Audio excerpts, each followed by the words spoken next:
At UBC, we're building a vibrant, livable, and sustainable community on campus.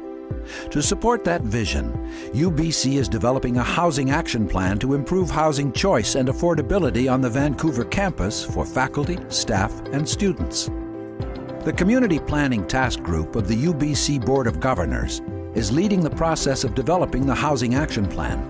So as chair of this Community Planning Task Group, I am keenly aware that we have to address the issue of affordability and choice for faculty, for students, and for staff.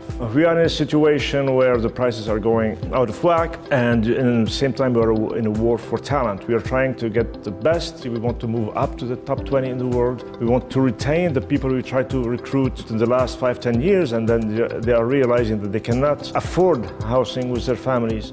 UBC isn't starting from scratch. We've already made some inroads on affordability and choice for faculty, staff, and students. UBC is already the largest provider of student housing of any Canadian university, but we realize that's not enough at this point. If we had 2,500 more beds today, we would have 2,500 students living in those beds today. We know that. Close to 1,000 members of our workforce already live on campus. Some have chosen to buy a 99-year lease on a unit in one of our multifamily housing projects. Others are renting housing on campus at rates comparable to units of similar quality and age in Vancouver. In addition to this market rental program, half of all our new rental housing units are only open to faculty and staff. And since it's a restricted market, rental rates can be kept on the low end of what comparable housing on the west side of Vancouver runs for. UBC also has a financial housing assistance program to assist full-time tenured faculty, and select staff groups. The program helps these employees purchase principal residence anywhere within the 22 municipalities that comprise Metro Vancouver. The Community Planning Task Group has been gathering feedback and information between April 2011 and March 2012 to inform the development of potential options. Since the beginning of this process, we've had active participation from faculty, students, and staff. Here's some of what we've heard from faculty and staff. Housing is the #1 factor in recruiting faculty to UBC. Just this morning, I had 2 faculty members whom we're trying to recruit. Both said they're not coming. The issue is housing and the cost of living in Vancouver. We have a housing assistance program at UBC now, and I make that a part of every package, but it doesn't compete with the packages that the faculty members are getting at other institutions, Stanford, NYU, Columbia, Chicago. We really wanted to come because Vancouver's a great city, but obviously housing is an issue. Costs are high, especially if you're wanting to live closer to UBC.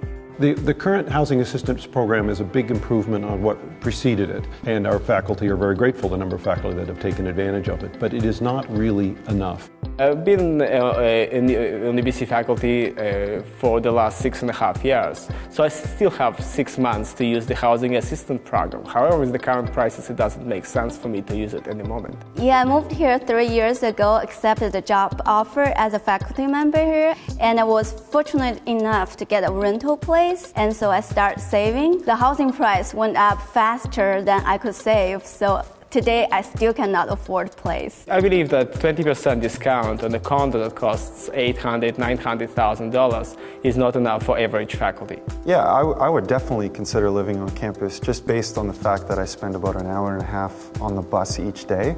And with a full work day going home, that hour and a half is very valuable to me. When we first moved to campus, we lived in a 2-bedroom apartment. We only had 1 child at the time, expecting another, and we're on a waiting list for 2 years. For myself and my wife, and actually many of my neighbors, we feel that long-term rental is a viable option now. Here's some of what we've heard from students.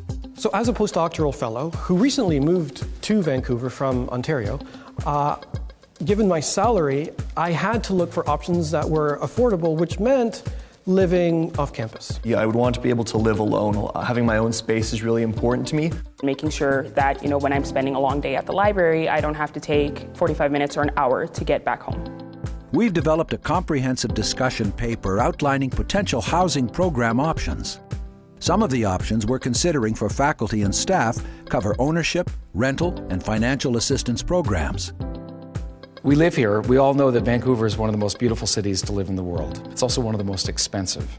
And if UBC wants to have the very best and brightest faculty members from all over the world come to UBC, we're going to have a range of options that include rental, mortgage support options on and near campus. I think the only option that most young faculty would agree on is you make it affordable and we can only sell it to other faculty members. I think having larger units available would make me consider moving to UBC just because we have a young family. The two options that were presented today that I find more appealing will be the BC Housing Partnership for people earning under $64,000 and the cooperative option. I think that will be fantastic for the staff. For students, we're adding more housing and variety, building a stronger sense of community, and providing better support for international students. We're also exploring an advocacy strategy on student loans. Some graduate students are single and would be very happy with a studio apartment, whereas other graduate students have a family, so a variety of housing options is a high priority. A real problem today is the fact that student loans only allocate students $560 per month to cover their cost of rental housing. I'm quite excited to see how the AMS can support the university in their lobbying efforts to the government to bring this figure more in line with the actual cost of living in Vancouver today. Read the discussion paper to learn about the potential housing options and have your say. Attend a workshop or participate online between March 20th and April 2nd.